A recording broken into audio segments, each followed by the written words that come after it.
All right, disturbing new evidence linking ISIS and 8 American jihadis, including the Boston Marathon bombers who were brothers, all to one Boston mosque. This as feds investigate a Minnesota group of Somali Americans allegedly conspiring to join terrorists in Syria and dozens who may already be there. What needs to be done to eradicate the homegrown terror threat once and for all? Here to weigh in is the president of American Islamic Forum for Democracies and a retired U.S. Navy officer, Dr. Jasser. Dr. Jasser, does it surprise you that it's some of this terrorist fervor can be centralized to 2 locations?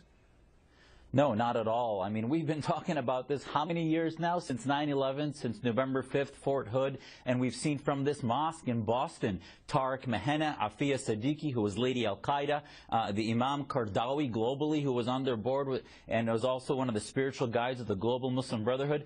Come on, this isn't self-radicalization. That's hogwash.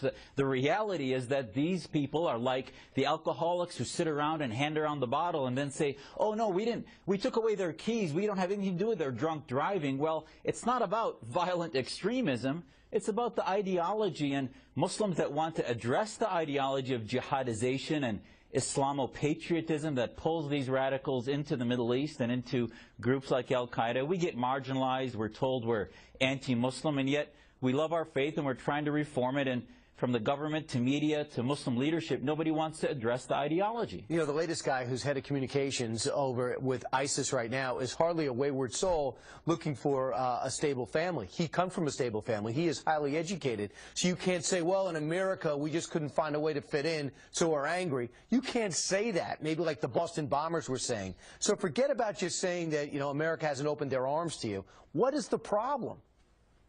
The problem is because of political correctness, because of this insulation of minority rights protection, nobody wants to address that. Ahmad Abu Samra, this propagandist for ISIS, was radicalized by a continuum that taught him that jihad was the ultimate way, that America was at fault, that anti-Islamic fervor and bigotry against Muslims was the cause for our plight. And no, the Muslims who want to address reform, the right. theocratic ideology of political Islam, we get marginalized. And, you know, how many more do we need before America wakes up and says, you know, let's hold Muslim leadership accountable for the ideologies that are radicalizing all of these right. youth, now over 300 serving. We got two options. One, those Muslims who love this country will say, there's a crazy guy next to me, keep an eye on him, to law enforcement. Or number 2, we start putting our own people in there. We tried that in New York City. We get a new mayor who said, the first thing I'm doing is pulling those people out. So we no longer have a looking glass into what's going on between those walls. That's the key, is drop the violent extremism nonsense and focus on Muslims that are pro-American, pro-Western, and anti-jihadist and anti-Islamist. That's the key. We're not doing it. They could be our best sources, and if we don't utilize them, we're screwed.